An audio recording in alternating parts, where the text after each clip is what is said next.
अब हम लोग क्वेश्चन नंबर 7 में आते हैं। ये क्वेश्चन नंबर 7 में क्या बोला जा रहा है सर सुनिए।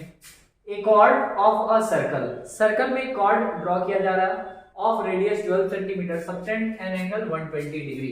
सुनिए कंफ्यूज यहां नहीं होना है, कभी भी बोलेगा a chord of a circle of radius 12 centimetre, इसका मतलब ये नहीं है कि कॉर्ड का लेंथ 12 सेंटीमीटर है, नहीं 12 सेंटीमीटर क्या है, रेडियस है। मतलब कि एक सर्कल ड्रॉ कीजिए और इस सर्कल में जो रेडियस है वो दिया हुआ है कितना, 12 सेंटीमीटर, ठीक है। और आगे का क्या कहानी है, a chord of a circle of radius 12 centimetre subtends an angle of 120 degree. जो एक कॉर्ड है ना, कॉर्ड मान लीजिए यहां से हम ड्रॉ कर दिए यहां तक ऐसा, ठीक है, कॉर्ड हम एक ऐसा ड्रॉ कर दिए यहां से यहां तक।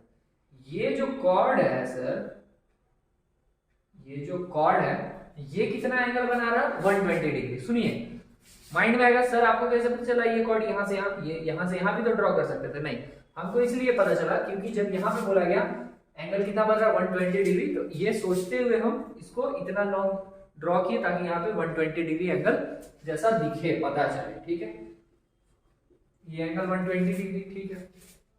आगे का क्या कहानी है, at the centre find the area of the corresponding segment of the circle. इसके कॉरस्पॉन्डिंग जो सेगमेंट बना है उसका एरिया बताना है, मतलब इस वाले सेगमेंट का एरिया बताना है। अब समझिए सीधा सीधे सेगमेंट के हम फॉर्मूला पे आ जाएंगे। सॉल्यूशन, एरिया ऑफ सेगमेंट क्या होता है, तो सेगमेंट का फॉर्मूला होता था theta by 360 into pi r square minus half r square sine theta, ठीक है। अब यहां भी आर स्क्वायर, यहां भी आर स्क्वायर, आर स्क्वायर को ले लिया जाए कॉमन, तो यहां क्या बचा, थीटा बाई 360 इंटू पाई, पाई का वैल्यू यहां बोल दिया 3.14 रखिए, रख दे रहे हैं। अच्छा यहाँ पे थीटा का वैल्यू भी पुट कर दे रहे हैं, थीटा का वैल्यू कितना था 120 बोला गया, 120 रख दीजिए। अच्छा इंटू ऐसा ऐसा, फिर यहाँ माइनस 1/2 आर स्क्वायर तो कॉमन आ गया, यहाँ बचा गया साइन थीटा, तो साइन कितना डिग्री 120 डिग्री, बोलिए यहाँ तक कोई दिक्कत नहीं। अब आगे रेडियस कितना था 12 का, तो 12 का स्क्वायर, यहाँ पे 12 3 जा 36, तो यहाँ 1/3 आ गया इंटू 3.14 माइनस 1/2 साइन 120 का वैल्यू क्या होता है सोचिए, समझना है। ये हम पहले भी किसी लेक्चर में बताए हैं, एग्जांपल वाले मतलब फर्स्ट वाले लेक्चर में ये डिस्कस किए थे कि साइन जो 0 डिग्री का वैल्यू है 30 डिग्री, 45 डिग्री, 60 डिग्री, 90 और 120, सबका वैल्यू जैसे 0 का 0, 30 का रहेगा 1/2, इसका रहेगा 1/√2, इसका √3/2, इसका 1, और 120 में जब आप जाते हैं तो ये इसमें आ जाता है, ठीक है, मतलब 120 का वैल्यू भी √3/2 रहेगा। फिर आता है 135, तो 135 का यही रहेगा 1/√2। फिर बात समझ में आ रहा, आगे बढ़ेगा जैसे जैसे ये वैल्यू उधर जाता जाएगा। तो साइन 120 का वैल्यू कितना होता है √3/2, और ये आप कहीं लिख कर रख भी लीजिए, काम आएगा, ठीक है। साइन 120 का वैल्यू √3/2, ठीक है। तो अब हम लोग यहाँ पे साइन 120 का वैल्यू पुट कर देंगे √3/2। अच्छा अब आगे हम लोग ये करेंगे कि 12 का स्क्वायर कितना 144 इंटू यहाँ पे 3.14 3.14/3 और माइनस √3 का वैल्यू क्या है 1.73 और नीचे 2 2 जा 4, यहाँ 144 आ जाएगा, ब्रैकेट में 3 और 4 का एलसीएम क्या हुआ 12। अब 4 से इसको मल्टीप्लाई, 3 से इसको मल्टीप्लाई, ये क्वेश्चन एकदम बनाया हुआ लग रहा है।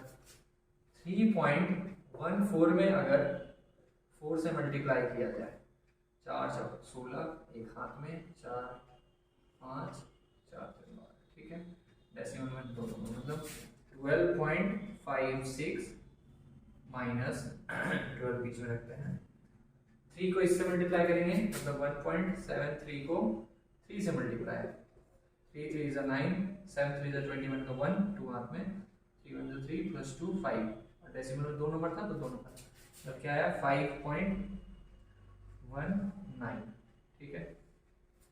अब यहाँ 144 इंटू, यहाँ पे अगर घटा दिया जाए सर तो 6 में से 9 जाएगा, मतलब 16 का 6, 1 7, फिर यहाँ बचा आपका 5 में से यहाँ 4, 4 में से गया 3 डेसिमल, फिर 12 में से 5 चला गया 7, 7.37/12। अब क्योंकि यहाँ 12 था, 12 से ये कट करेंगे तो 12 आ जाएगा, ठीक है।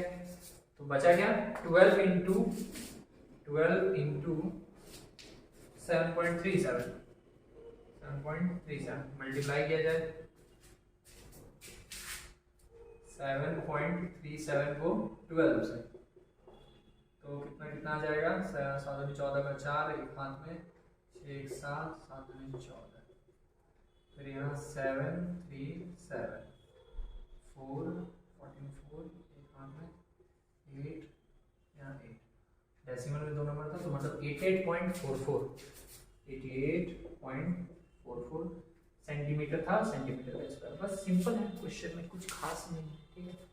आइए नेक्स्ट क्वेश्चन पे चलते हैं। क्वेश्चन नंबर 8 में क्या बोला जा रहा, a horse is tied to a peg at one corner of a square shaped grass field of side 15 metre, ठीक है। मतलब क्या है, पहले तो ये समझ में आया कि एक स्क्वायर शेप का फील्ड है, ठीक है। स्क्वायर शेप का एक फील्ड बना दिया जाए, बन गया, अच्छा। और इस स्क्वायर शेप फील्ड में किसी एक कॉर्नर पे क्या बंधा हुआ है, एक घोड़ा जो है वो बंधा हुआ है, किससे, by means of a 5 metre long rope. यहाँ पे घोड़े को बांध दिया गया है, कितना मीटर लंबा रस्सी है, 5 मीटर लॉन्ग रोप से, ठीक है। तो मान लिए कि वो 5 मीटर लॉन्ग रोप यहाँ से यहाँ तक 5 मीटर लॉन्ग रोप से बांधा हुआ है, ठीक है। अच्छा, तो अब समझिए यहाँ और 5 और यहाँ ऐसे क्यों किए, क्योंकि वो जो घोड़ा है वो 5 मीटर लॉन्ग रोप, मतलब वो कुछ ऐसे ऐसे ऐसे, ऐसे इस पे ही, इसी एरिया में वो चल सकता है, इसके बाहर तो नहीं जा सकता है। घोड़ा जो है वो 5 मीटर लंबे रस्सी से बंधा हुआ सर, तो यहाँ से वो यहाँ तक जा सकता है, यहाँ से यहाँ, इसके बाहर तो नहीं, इसके अंदर का एरिया में वो चल सकता है लेकिन बाहर तो नहीं, ठीक है।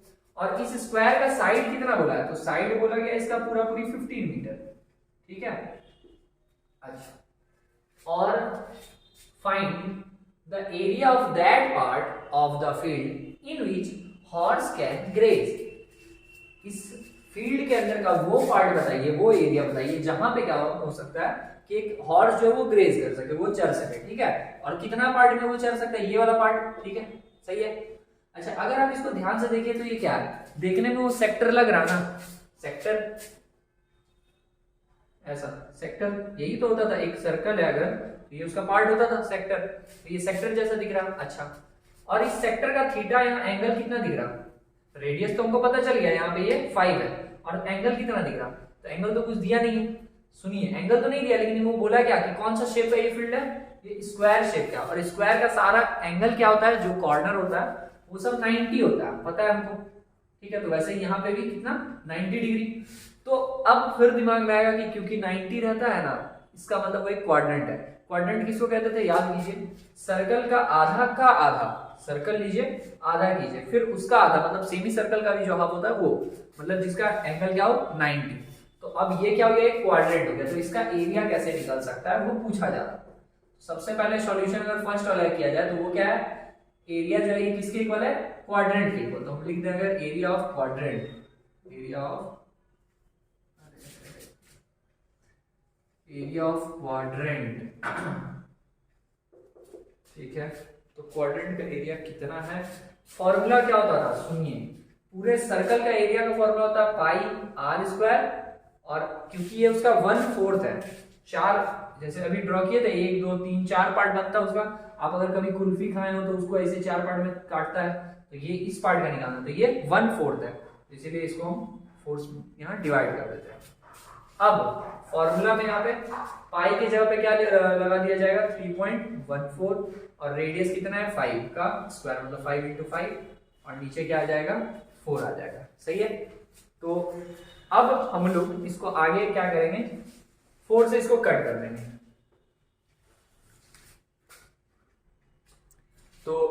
3.14 को पहले 4 से अगर कट कर दे कितना आ जाएगा, यहाँ पे 2 और ये हो जाएगा 1.57, यहाँ 1.57, 5 5 25 बाई 2, तो फिर मल्टीप्लाई किया जाए 1.57 को 25 से, क्या आ जाएगा 7 5 35 का 5, 3 हाथ में 5 25 3 28 का 8, 2 हाथ में 5 2 7, ठीक है।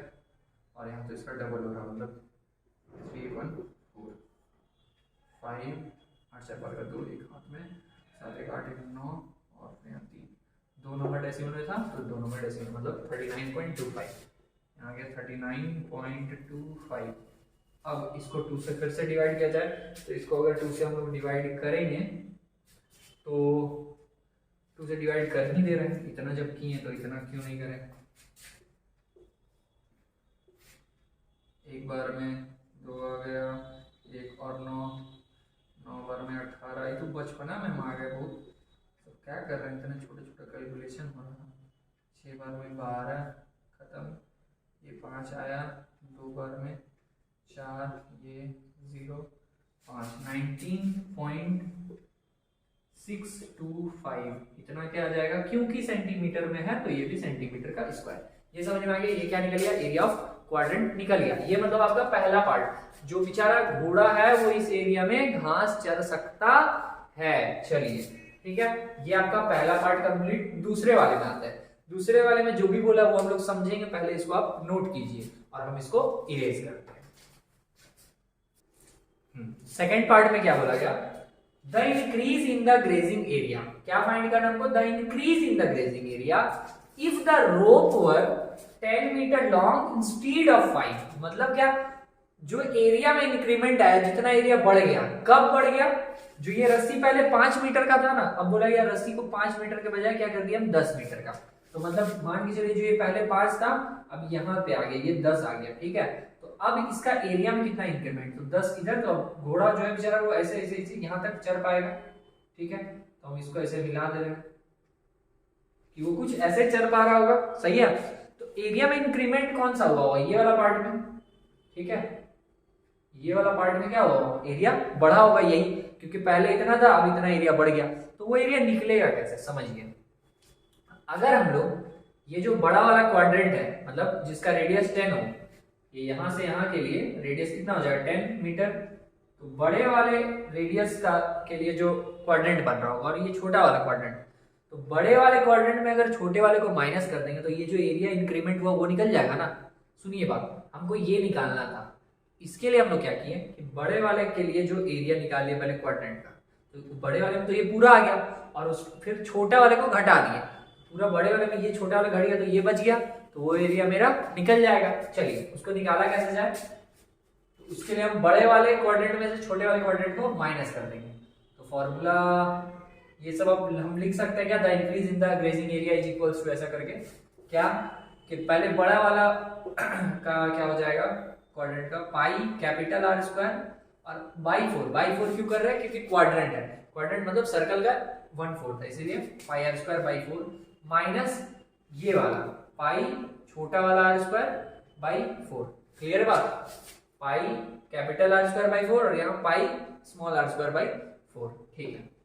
अब इसको अगर सॉल्व किया जाए, कैसे कैसे किया जा सकता है, अगर पाई और आर, देखिए दोनों में पाई बाई 4 कॉमन बाहर ले लिया जाए, पाई बाई 4, यहाँ क्या बचा R square minus R square. अब पाई का वैल्यू 3.14 बोला था, तो हम तो बात टालते नहीं है, गुड बॉय है, तो यहाँ 3.14 बाई 4। कैपिटल आर कितना था, बड़ा वाला रेडियस था 10 और छोटा वाला था 5, तो मतलब कि 10 का स्क्वायर माइनस 5 का स्क्वायर कितना होगा, यहाँ आया 3.14 बाई 4। अच्छा इसको कट करेंगे तो 1.57 आएगा, तो यहाँ लिख दें हम और नीचे 2, तो यहाँ लिख दें 1.57 और बाई 2, और यहाँ आ जाएगा 100 का स्क्वायर कितना 100 और 5 का स्क्वायर 25, मतलब 100 में से घटाना है 25 को, ठीक है। अब यहाँ आ गया है 1.57 बाई 2 इंटू 100 में से 25 गया 75। चलिए अब इसको इससे मल्टीप्लाई 2 से डिवाइड, आ जाएगा आंसर। मल्टीप्लाई किया जाए 1.57 इंटू 75, 7 5 35 का 5, 3 हाथ में 5 7 5 35 का 5, 3 हाथ में 25 3, 28 का 8, 2 हाथ में 5 2 7, 7 7 49 का 9, 4 हाथ में 7 5 35 35 4 40 का 9, 3 हाथ में 7 और 3 10, 5 8 16 17 7, एक हाथ में 10 17 7, एक हाथ में और एक डेसिमल में 2 नंबर। तो ये आंसर आ गया क्या? नहीं आंसर नहीं आया, इसको मल्टीप्लाई करके क्या मिला आपको 117.75।